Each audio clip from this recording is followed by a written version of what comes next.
아침 목소리에 오신 여러분들을 환영하고 축복합니다. 하나님께서 새로운 날을 허락하셨는데요. 새로운 날을 걸맞는 새로운 은혜로 오늘 하루 우리의 인생을 지킬 수 있습니다.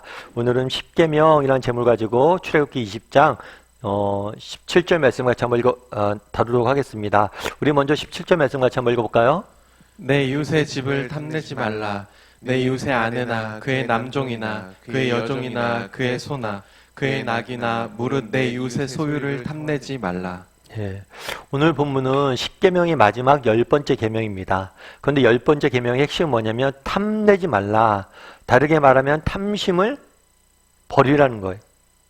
그래서 내 이웃의 집을 탐하지도 말고 아내나 종이나 여종이나 소나 낙이나 무릇 내 이웃의 소유를 탐하지 말라. 탐심을 버리라 라고 말하는 거죠. 그런데 이 마지막 계명은 이전의 계명과 다른 것이었죠. 이전의 계명은 주로 행위에 관한 거였어요. 거짓 증언하지 마라, 살인하지 마라, 하나님의 이름을 망령되게 부르지 마라. 그런데 오늘 본문은 마음에 대한 거예요. 마음의 문. 그래서 이런 점에서는 이 10번째 계명은 본질적인 문제를 다루고 있다라고 보면 됩니다. 왜냐하면 정말 다른 모든 계명의 원인을 다루고 있기 때문이에요. 여러분, 우리가 왜 도둑질을 해요? 물질에 대한 욕심 때문이잖아요. 더 많이 갖고자. 왜 우리가 살인합니까? 우리 안에 분노와 미움과 시기와 질투가 쌓였기 때문이죠. 우리 안에 잘못된 욕망이 쌓였기 때문에 우리가 범죄하는 거예요. 그래서 결국에 우리의 행동을 보면 우리 마음속에 뭐가 쌓여져 있는지 아는 거예요. 다르게 말하면 우리의 행동을 바꾸려면 우리의 마음을 바꿔야 돼요. 우리의 마음을 정말 다른 것을, 선한 것을 쌓아야지 선한 행동을 하게 되는 거예요. 그런데 악을 쌓으면, 탐심을 쌓으면 결국에 도둑질하게 되고, 탐심을 쌓으면 결국에 다른 사람에게 피해를 미치게 되는 거예요. 그런 면에서 10번째 계명은 마음의 문제를 다루며 가장 본질적인 문제를 다루고 있다고 할 수가 있어요. 그럼 우리가 여기서 한번 생각해 봐야 돼요. 오늘 탐내지 마라, 탐심을 버려라 라고 이야기하는데, 그럼 왜 우리는 탐심을 가질까요? 왜 우리는 남의 것을 탐할까요? 왜 우리는 더 많이 가지려고 그럴까요? 우리가 악해서 그럴까요? 나쁜 사람들이라서 그럴까요? 물론 우리는 죄인이고 악해서 그럴 거예요. 그런데 이 탐심의 근거에는 뭐가 있냐면 두려움이 있어요. 두려움. 왜 다른 사람 것을 탐합니까? 왜 더 많이 가지려고 합니까? 그 근거에는 두려움이 있기 때문에.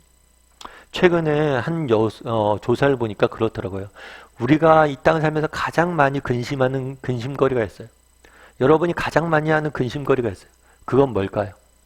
뭐 건강일까요? 자녀 문제일까요? 평생을 살면서 가장 많이 하는 근심거리는 뭐냐면 돈이라고 그래요. 돈. 왜 그러면 돈을 가지고 걱정할까요? 왜 돈 문제를 왜 걱정을 해요? 돈이 없으면 불안하잖아요. 돈이 없으면 내일 어떻게 될지 모르잖아요. 돈을 우리가 더 많은 것들을 소유하려고 하는 이유는 뭐냐면 두려움이에요. 내가 앞으로 어떤 일이 생길지 어떻게 될지 모르니까 돈을 통해서 뭐예요? 내가 그 두려움으로부터 자유로워지는 거예요. 내가 좀 더 많이 가짐으로 인해서 정말 염려로부터 자유로워지고자 하는 거죠. 두려움으로부터 자유로워지고자 하는 거죠. 그런데 여러분, 돈을 가지면 이 염려와 근심으로부터 자유로워집니까?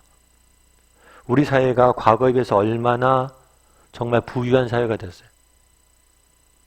사실 저 어렸을 때만 해도 그렇게 사실 대학교 때 저희 학교 앞에 처음으로 맥도날드가 들어왔거든요. 맥도날드에 햄버거 집이 들어왔어요.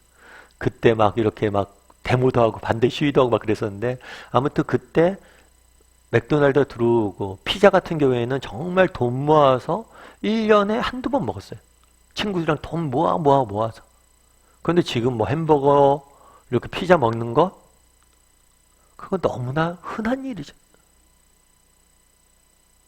그런데 과거에 비해서 얼마나 우리 사회가 소유가 많아지고 풍요로워졌어요. 정말 과거에 굶어 죽는 사람보다 비만으로 죽는 사람이 더 많잖아요. 그런데 그럼 과거에 비해서 우리가 더 두려움으로부터 자유로워졌나요? 아니죠.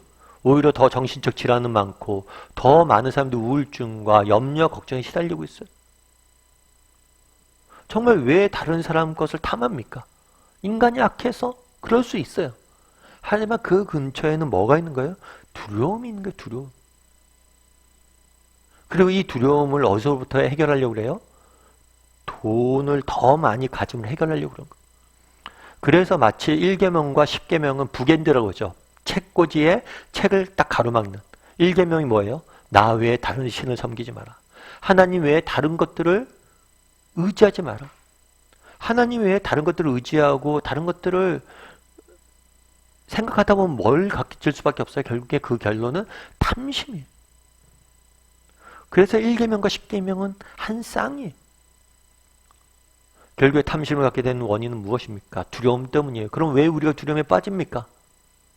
하나님 외에 다른 것들을 의지하고 그것이 우리에게 뭐예요? 우리를 지켜줄 거라고 믿기 때문에. 내가 소유를 더 많이 가지면, 내가 좀 더 사랑을 받으면, 내가 좀 더 인기가 있으면, 내가 좀 더 무엇인가 있으면, 그런데 그것은 우리를 지켜주지 못해요. 그렇기 때문에 두려움에 빠지는 것. 그래서 정말 탐심으로부터 자유로울 수 있는 방법은 무엇이냐? 원인이 두려움이라면 자유로울 수 있는 방법은 뭐예요? 하나님을 의지하는 것. 그래서 1계명과 연관이 되는 거예요. 그래서 우리는 얼마나 하나님을 의지하고 있는가? 이것들에 대해 돌아봐야겠죠. 내가 누굴 두려워하리요? 라는 책이 있어요. 제가 소개도 시켜드렸던 것 같은데, 이 책은 이제 캐나다 토론토에 있는 큰빛교회, 이면수 목사님 쓴 책이에요. 이 이면수 목사님은, 국적이 미국 국적이 있었어요. 그래서 북한을 자주 다니면서 북한을 도와줬어요. 근데 북한을 도와줬는데 갑자기 어느 날 북한에서 강제로 이 사람을 구금시켰어요. 북한 사회가 그렇잖아요. 자기들이 하고 싶으면 그냥 하는 거예요. 그래서 2년 6개월 동안 북한에 강제로 억류되어 있었죠. 그런데 국제사회의 노력으로 간신히 극적으로 석방이 됐어요. 정말 얼마나 기쁘겠어요. 모든 것으로부터 자유로워졌는데 정말 너무나 기쁜 날이었겠죠. 그런데 나중에 시간이 지난 다음에 이 목사님 그런 얘기를 하더라고요. 요즘 좀 고민이 된다. 내가 북한에 있을 때 그때가 내가 정말 행복했었는지 아니면 지금 여기에 나와 있는 게 더 행복한지. 그러면서 무슨 얘기를 하냐면 그런 얘기를 하는 거예요. 북한에 있을 때는 아무것도 없잖아요. 정말 북한에 갇혀 있어요. 누구한테 연락도 안 되고 의지할 곳이 하나님밖에 없다는 거예요. 그리고 정말 하나님만을 붙잡고 살았대.